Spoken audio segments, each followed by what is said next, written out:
Welcome back to my channel. আজ নিয়ে চলে এসেছি একটা ঘুরতে যাওয়ার ভিডিও। এটা নয় যে আমি কোথাও দূরে কোথাও ঘুরতে যাচ্ছি, আমি যাচ্ছি আমার এক মেয়েরই ফ্রেন্ডের বাড়ি। অনেক দিন ধরে ওদের বাড়িতে একটা খাওয়া দাওয়ার ডিউ ছিল। অনেক দিন ধরে ওরা বলছিল যে একদিন সবাই মিলে আমরা মজা করব। তো সেই জন্যেই এখন সকালবেলা স্নান টান করে রেডি হয়ে নিয়েছি।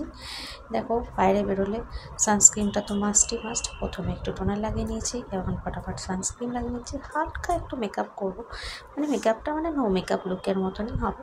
কিন্তু বাইরে বেরো, একটু অনেক দিন পর বাইরে বেরোচ্ছি, একটু সাজুগুজু, একটুখানি স্লাইট একটু ফাউন্ডেশন নিয়েছি। এটা ল্যাকমির 9to5-এর এটা ভীষণ আমার ভালো লাগে।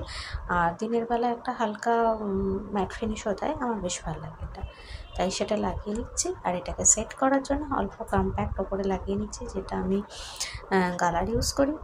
এটা ল্যাকমিরও পাওয়া যায়, একটা লুজ নর্মাল ফেস পাউডার। তো এই পাউডারটা লাগিয়ে নেওয়ার পরে মেকআপটা ধরে একটু সেট হয়ে গেল, স্কিনটা নর্মাল হয়ে গেল। এরপরে একটু কাজল, লাইনার, লিপস্টিক এগুলো ব্যাস করবার পরে এই দেখো, এই ইয়াররিংসটা আমি আজকে নতুন পরছি, একদম ফার্স্ট টাইম। এটা একটা ক্লে দিয়ে বানানো, এটা খুব পছন্দের। আর এটা আমার অ্যাকচুয়ালি আমার মেয়ের ইয়াররিংস। তো মেয়েই আজকে বললো যে এটার সঙ্গে এটা বেশ ভালো লাগছে মা, তুমি এটা পরো।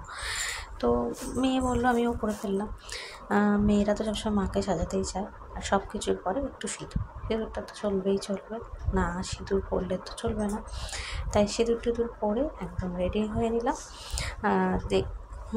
একটা অবশ্য একটা টিপ পরা এখনও বাকি আছে, তাই একটা ছোট্ট কালো টিপ খুঁজছি, কারণ কুর্তির সঙ্গে একটা ছোটো টিপ ভালো লাগে, বেশি বড় টিপ করবো না। তাই একটা ছোট্ট কালো টিপ, একটা টিপের কৌটো আছে, সেই কৌটো থেকে বার করে নিচ্ছি। সেই বার করে একটা কালো টিপ, একটা কী বলো তো, অনেক দিন পরে সেজে গুজে বন্ধুর বাড়িতে গিয়ে মজা করতে, গল্প করতে কার না ভালো লাগে। একঘেয়ে রেগুলার রোজ নামচা রান্না করা, ঘরের কাজ, সেগুলো তো করি। যদি আজকেও সেগুলো করেছি, না করে কোথাও বেরোচ্ছি না। ঘরের কাজটা রেগুলার ঘরদোর পরিষ্কার করে পুজো টুজো দিয়ে রেডি হয়ে বেরোনোটাই আমার অভ্যেস। আমি ঘরের কাজ না করে ঝটপট বেরিয়ে করতে পারি না। দেখো তো কেমন লাগছে, সাজটা ঠিকঠাক হলো তো? আচ্ছা, যাই হোক, তো অনেক দিন পর মেয়েকে নিয়ে একটু যাচ্ছি বলে বেশ ভালোই লাগছে। আর এই যে ব্যাগটা দেখছো, এটাও আমার এক ফ্রেন্ডদের দেওয়া, আমার বার্থডেতে ওরা গিফট করেছিল। চলো টাটা, এবার বেরিয়ে পড়ছি, ওখানে গিয়ে আবার দেখা হচ্ছে।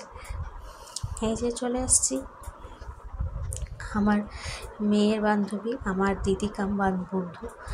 তো দিদি লেগে পড়েছে একটু গল্প করার পরেই আমাদেরকে খাবার দেওয়ার জন্য। আমাদের আসতে একটু লেটই হয়ে গেছিলো। তো দিদি অনেক কিছু রান্না করেছে, ভাত করেছে, ডাল করেছে, পোস্ত আলু ভাজি করেছে, শাক বানিয়েছে, মেথি চিকেন বানিয়েছে, আর রায়তা বানিয়েছে, চাটনি। আমরা খেয়েছিও দারুণ, এনজয় করেছিও দারুণ। চিকেনটা দিদি ব্যাপক বানিয়েছিল। এই দেখো, সব বসে পড়েছে নিয়ে, আর তার সঙ্গে উপরি পাওনা হচ্ছে সবাই মিলে একটা ছোট্ট মুভি দেখা। এই দেখো, দিদি সেই ভাগাভাগির প্রসেস নিয়ে শুরু হয়ে গেছে। আমি বললাম সব রেখে দাও একসঙ্গে, তো সেটা আর করলো না। দিদি ফটো তুলতেও চাইলো না।